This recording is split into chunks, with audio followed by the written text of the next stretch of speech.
Hey, what is up guys? This is Nishi from MST.TV here, back with another Market Watch episode. Today we are going over a couple of smaller price movements here. We had YCS Bolivia this past weekend, and of all things it was actually Makonko that walked away with the victory. Of course that doesn't mean that other decks such as Tearlament and Rescue Ace have completely fallen off, but it's definitely telling us that there are other strong contenders this format. Also, we do have Rarity Collection dropping later this week. It is going to be such a fun set to open, and I am really looking forward to it, but I do want to talk about that a little bit first, so let's go ahead and get started. Alright, so first things first, I do want to quickly make a quick note about Rarity Collection, and that is that honestly, I would stay very far away from any pre-orders of single cards from the set. Now, I do understand that sometimes you can make money off of pre-sales, and that you can get cards at good prices. For example, I think I bought like 12 copies of Access Code Talker back when the pre-sales were at $25 for some reason. However, that is definitely more the exception than the rule, and I think you should absolutely be careful with cards from Rarity Collection. So yes, the Ultimate Rares, Collector's Rares, Quarter Century Rares, Platinum Rares, they all look really amazing, and being able to pick up cards in certain rarities is going to be great. Things like Collector's Rare Ash, Quarter Century Baron, all of the great cards in all of those really cool rarities are going to be awesome to see. And for those of you that are budget players, you'll be able to get cheap copies of Prosperity, Baron, Talents, all of the cards that you are missing. However, I think it can be really tempting if you go online and you see pre-sales of like Super Pot of Prosperity for $10 to $12 and you just feel inclined to buy them so early. But I'm going to argue that you should wait until the set is officially released before you go ahead and buy them. We have to keep in mind that in each box, you are getting approximately 3 Quarter Century Rares, 3 Platinum Secret Rares, 4 Collector's Rares, and 4 Altis. So that's literally like 14 hits per box, which is absolutely insane, by the way. When we remember that a box, let's say it's going to cost around $100, that means that if we exclude all of the Supers, Secrets, and Ultras, right, each of those luxury rarity cards is going to come in at like around $7 each. Now that being said, there are going to be some cards that are duds, things like Ghostrick Angel of Mischief or Simoon the Poison Wind, cards that are clearly much less sought after than everything else. Even in luxury rares, I still think that those cards are going to be like $3 to $5, and that's just so much value in each box. And then you have to remember that there are still money cards in the set, right? So like high rarity printings of Ash and Baron and Prosperity, all of those things, let's be really generous or cautious, and let's say they're going to be like at least $20 each. With all of that value, it's not really going to be sustainable for the Supers, Ultras, and Secrets from the set to be anything more than like a few dollars each, even though on average you're pulling like 1 copy of a very specific super rare in every 2 boxes. I really do think that given the crazy amount of stuff that you can pull from the set, it's definitely the play to wait on singles for this set until the product is officially released. Maybe you've waited a week or 2 for the product to get opened by everyone. I think you guys will be able to save a ton of money and still be able to get your cards in your favorite printing if you're just a little bit more patient. Alright, the first card we want to keep an eye on is Oime the Manifested Makonko. So Makonko has been sort of a sleeper deck for the last little while. They aren't the best deck of the format by any means, but they can definitely catch players off guard and OTK out of nowhere. It can be really frustrating to play against, especially if you are unprepared. That being said, the deck actually won YCS Bolivia this past weekend, although the deck list isn't available right now as I'm filming this on Sunday night. However, I'm fairly certain that they were running 3 copies of Oime. This card is a ritual monster that allows you to reveal it from your hand, to search for any Makonko card from your deck, add it to your hand, and then discard a card, so it literally fetches you anything from out of the deck. I don't know if this top is just a one-of situation, or if we're going to see more and more Makonko start to top moving forward. If I had to guess, I'd say it'll be pretty infrequent, especially if people are starting to expect to have to play against it. However, Oime is still a relatively cheap card, coming in at around $17 to $18 on TCG Player.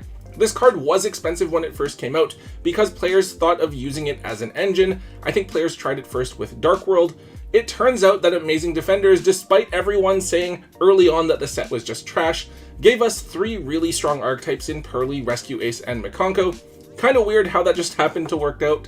I don't feel like this is necessarily a card that you should go out and buy at its current price, but it might be worth trading for if you can offload a couple of smaller items to get it.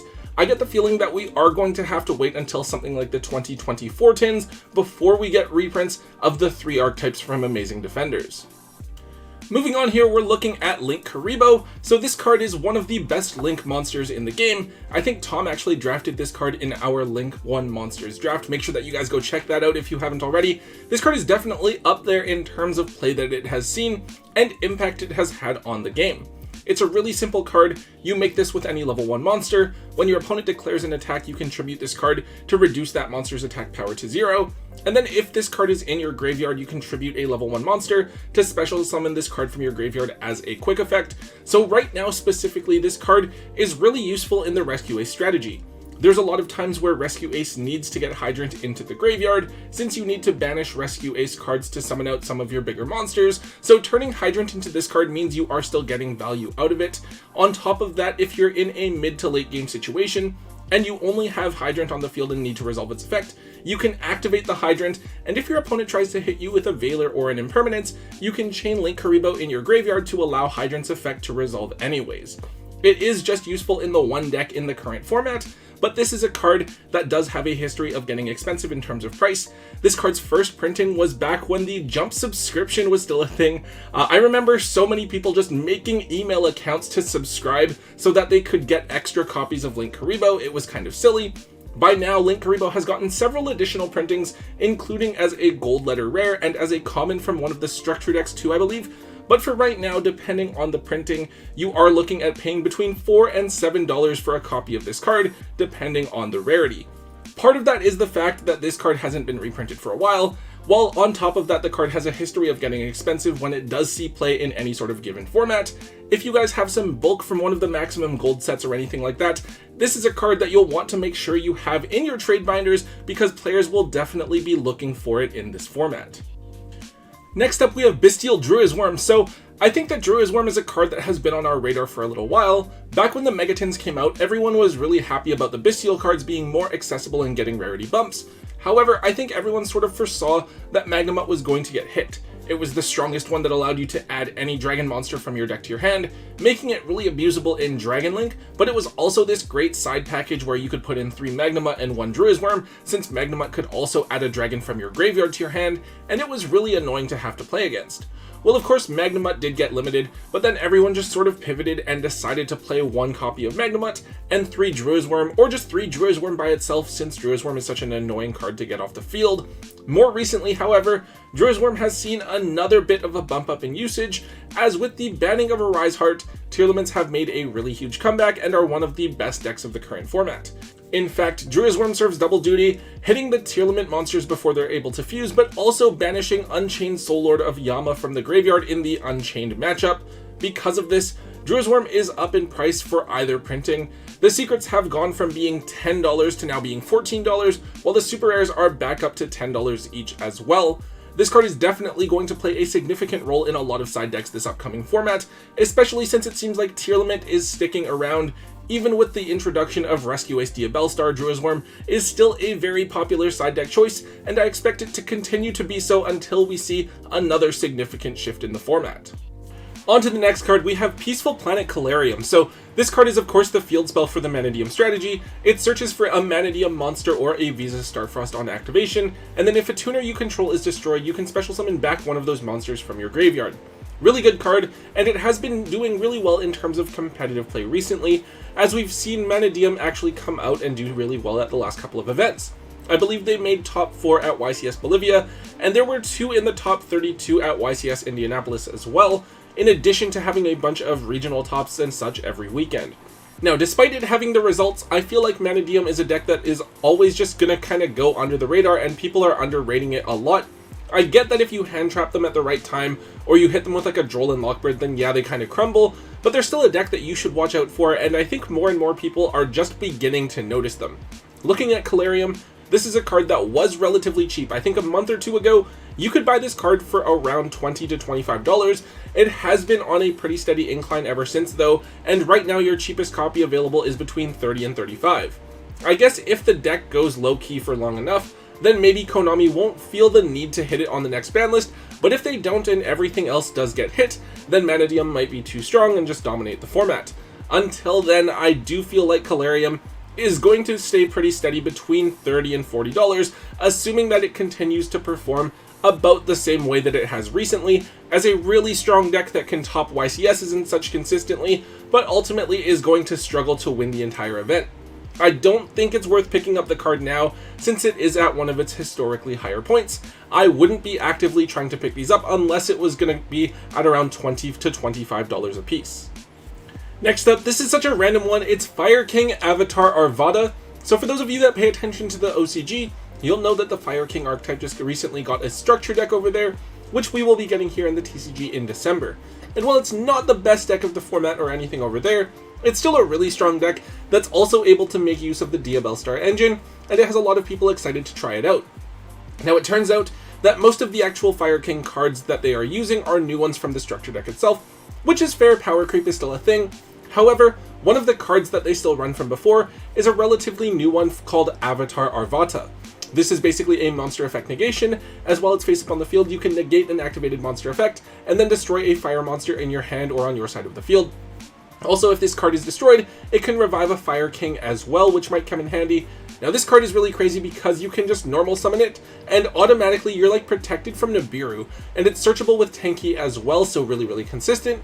Now this card is probably going to be reprinted in the Fire King structure deck when it comes out here in the TCG, since it was included in the OCG version as well. However, I suppose there is a very slight chance that the card could be excluded, which would be kind of annoying and cause this to instantly be like a $10 card for the rare copy. Right now the rares are only $2 each, but technically they are also the highest rarity printing of the card as well. I don't think that this is something I would hold on to, since most reasonable people will just play the structure deck printing when it comes out, but if you have some old circuit break bulk lying around at home, maybe dig these up and see if you can get any value out of them for free. And finally, one last card I want to draw everyone's attention to here is kind of a troll card. It's Nico Mane King. I don't know if it's Mane or Main, you guys can let me know, I've heard people say both, but this card is pretty funny if it does resolve. If it's sent to the graveyard by your opponent's card effect during your opponent's turn, it ends the turn. So this card is something that people have tried to use with Dark World in the past. People would have Dark World cards force you to discard during your opponent's turn, and then the turn would just be skipped. However, this is now on our radar because it's something that Jesse Cotton sided 3 of in his Unchained deck at YCS Indianapolis, where he went X2 but just missed out on the top 32. The idea is that if your opponent mills this for you off of Kelbeck or Agido, their turn is over and they're forced to end without really doing anything or having anything set up, which should set you up to OTK them right away. I don't know, I find this card more funny than anything, but it would certainly be fun to have it resolve. I'm probably going to try siding it just for the heck of it.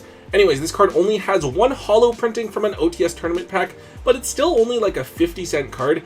I can't help but feel like if Cotton actually made the top 32 or got any further, this card would actually be getting a lot more attention, but who knows?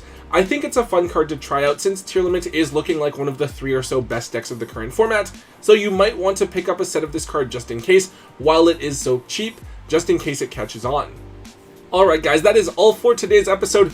Honestly, I'm just really excited for Wednesday when Rarity Collection actually comes out. My friends and I are making like an entire night of it just opening up that set. It's going to be so much fun. I wish you all the best of luck, and hopefully you all pull some awesome, beautiful cards in whatever rarity you prefer. Anyways, guys, if you did enjoy today's Market Watch, please make sure that you let me know by hitting that thumbs up button. Also, make sure you leave a comment in the comment section down below. Let me know what you guys think about Rarity Collection and the other cards that we talked about today, and anything else that might be trending on the market that you guys want me to cover in future episodes as well. Also, if you haven't, make sure you hit that subscribe button, and until next time, guys, don't forget to hold on to your MST.TV.